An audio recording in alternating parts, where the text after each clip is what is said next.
What's up, SoundShock crew? Thanks for joining me in another Q&A. I get a ton of great questions in this Q&A. A lot of questions that many of you have been asking, such as how to mix in your vocals, how to create a dynamic vocal arrangement, how to meet deadlines, how to create width in your synths, and if it's a good idea to create a multi-sampled instrument with just one sample. I know you guys are going to enjoy this one. Is it possible to create a KONTAKT instrument with one brass sample that I found on Splice? You can create a KONTAKT instrument with one sample. You would have to, I would look at YouTube tutorials for that, as it is a little more complicated than just throwing in a sample. But generally speaking, looking to create a multi-sample instrument, or just an instrument that plays many different notes, ranging from C0 to like C5, or even a couple octaves like C1 to C3, you're going to want to have another sample. You're going to want to have, you want to create a multi-sampled instrument. Reason being is if you pitch around one sample a bunch of different times, the quality is going to be lost a lot, especially when you get up into the higher octaves. So if your sample is playing a C1, that's the root note, that's the sample that you have, that you downloaded, and it sounds good, and you pitch it up 2 octaves, it's going to sound terrible. You're going to need more samples to create an instrument out of it. So using just one sample to create an instrument is not recommended, as it won't sound good. It'll only sound good for plus or minus, let's say, 4 semitones. That's about the range that it will sound good. Other than that, outside of that range, the quality will be poor. So I would say have more samples if you want to create a multi-sampled instrument. And that's great to use KONTAKT, but you don't have to use just KONTAKT. You can use any other sampler as well if you don't have KONTAKT, or if KONTAKT is maybe too confusing. But KONTAKT is the best for creating multi-sampled instruments. So I don't know too much of the nuances of KONTAKT, of creating multi-sampled instruments in KONTAKT, so I'm not the best person to ask about that, but using one sample is not recommended. When using Serum chord synths, do you turn down the width to 0 before duplicating tracks and hard panning them? I usually don't. It really depends how it sounds. And an important consideration when doing this is really the mono compatibility. So when you have width and you hard pan them left and hard pan them right, go ahead and turn your track to mono. If too much power is lost, then I would reduce the width in really any synth. It's not just Serum. So, a width knob can be, detuning. It can be, of course, the stereo width. It can be chorusing. Those are all stereo wideners. So in any synth that you're working on and you stereo widen and then you pan that channel hard left, duplicate it, pan it hard right, it's important to consider mono compatibility. That's the big concern there. If it sounds really wide and to your liking and you turn it to mono and really not much power is lost, then there's no real problem there. But if you lose a lot of energy and power, then you want to really reduce the stereo spreading that you have in the synth. I would do that in the synth first and then adjust the hard left and hard right if it is still sounding weak in the mix. That has to do with a lot of phase canceling in the synth with all the stereo spreading going on, and it could create a hole in the mono part of the stereo field. So I would definitely turn it to mono and see if power is lost, and then I can gauge whether that works or not. So of course volume is very important depending on the performance that you get from the vocalist. If they are not as experienced as a vocalist, they might have a very high dynamic range. They might go in and out of the microphone and there'll be volume differences. So using just a compressor is not enough.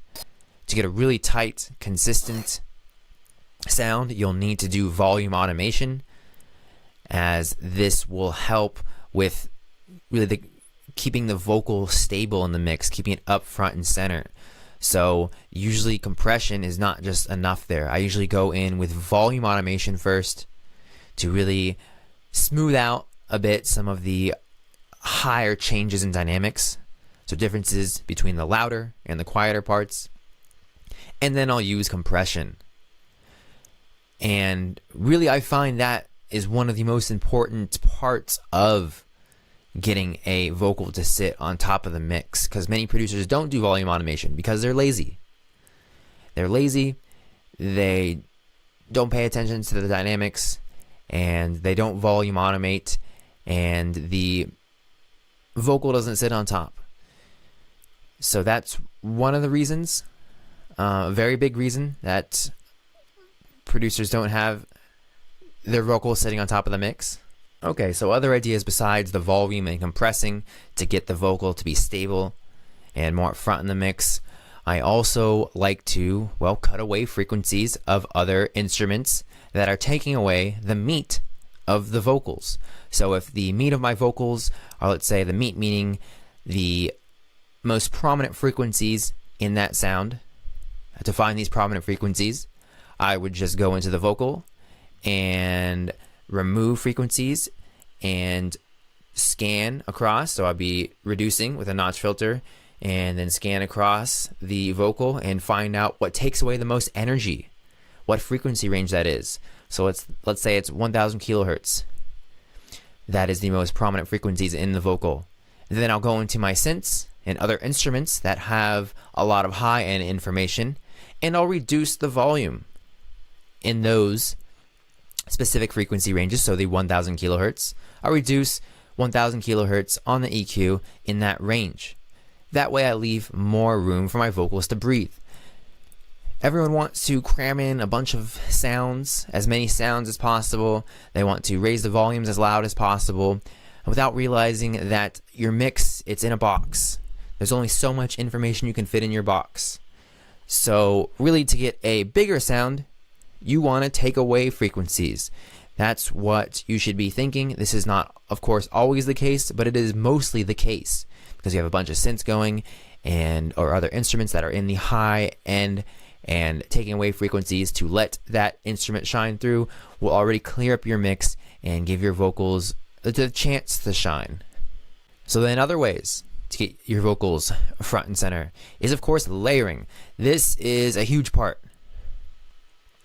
A huge part is layering. As of late, I've been struggling to get a really fat vocal mix, and I've been watching a lot of tutorials, and vocal layering is very important. So if possible, it's best to have the singer give as many different takes as possible so you can layer those together. That will create a fat sound. That will give you a big mix. Having those different layers, playing all small little different intricate differences between the different takes will give you a fat sound. Now, if you don't have multiple takes, what you could do is you could layer it up by pitching up, let's say 12 semitones. You could pitch it down 12 semitones. You could pitch it up 7 semitones. You could pitch it down 9 semitones. The up 7 semitones is a fifth, and down 9 semitones is also a fifth. And then I would blend in those layers. That's a good way to get a larger sound. A little goes a long way there. So just a small bit of those layers in, so barely audible. That'll add to the fatness of the sound. Chorusing. Adding a layer with chorus, add a layer with distortion. Distort that one that is 12 semitones up. Distort that one that is 12 semitones down. Chorus the one that's 12 semitones up. Chorus the one that's 12 semitones down. There are millions of different options here. Pan them 25 to the left channel, pan them 25 to the right channel. There's so many combinations there that you can really get a unique sound, a really fat sound, with the EQing out of other instruments, with a stable volume automation. you should be having a fat vocal in your mix. That's really it. It's really the standard processing of vocals. Layering, taking away frequencies from other instruments, making sure that your vocal is stable in the mix volume-wise, and the overall volume of the vocal is also important. So if you want the listener to hear more of the vocal, put it up in volume. Put it higher than other instruments. If you're still struggling to get a vocal sound that is front and center after doing all those different techniques and different processes, then you've done something wrong in those processes and you need to revisit them. One thing I've found to create a more dynamic vocal has been to add in certain layers at certain parts to highlight certain words. So maybe at the beginning of 4 bars, I'll have more layers, a more chorusy layer playing, another overdub layer playing that highlights that word more. That kind of works well. Or having your vocals from section to section be different. So in the verse, they're mono. And in the build-up, maybe they're like chorusy, they're wider. So kind of the different, have the vocals change mixing-wise as the arrangement goes on. That's something that I also hear in a lot of professional tracks that is really subtle. It's fairly subtle, like you never really think about it or notice it, but that really seems to make a big difference. Wider with the chorus, keep it smaller in the verses, and then maybe small like little chorusy words in the verse. That's also popular in professional productions. And yeah, and like the build up, make it wider, and in the chorus have it wider also. That really adds to it. So I think, yeah, dynamic arrangement of the vocals there. Okay, so what is your best advice regarding deadlines for producers? So if I know that I have a deadline for a specific track, the first thing I'll do is I'll prepare for the track. I won't do any producing just yet.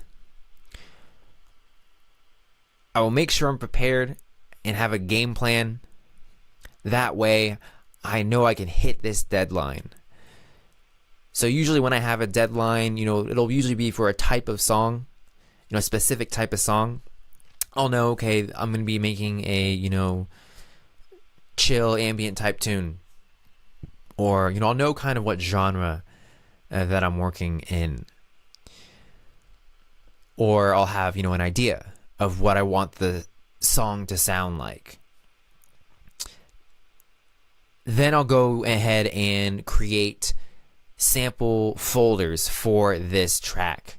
So I will go ahead and listen to, sometimes not even listen, but if I want, inspiration, I'll listen to songs in that style or genre, and then I'll create a sample folder that has samples that are in this style or genre and really excite me, get me interested in creating a tune.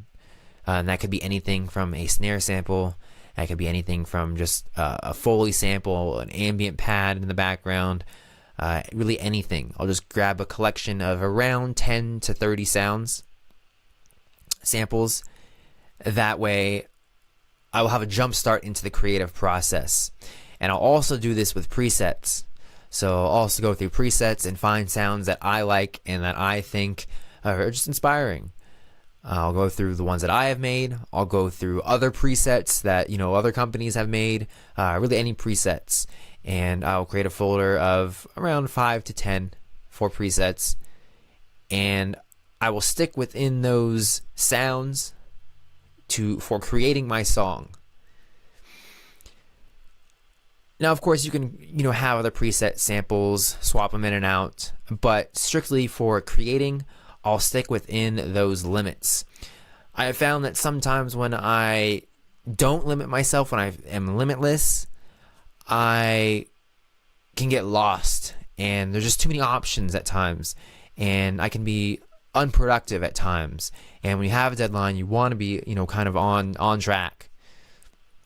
So having those sounds, sticking to them in the creative process, when you're mixing, you can switch them out, get a different preset, tweak the preset, change the samples out. But when I'm creating, I want to be in the zone, have sounds that are in the style or genre that I'm working with, so I know that these sounds will come together and make something consistent and professional.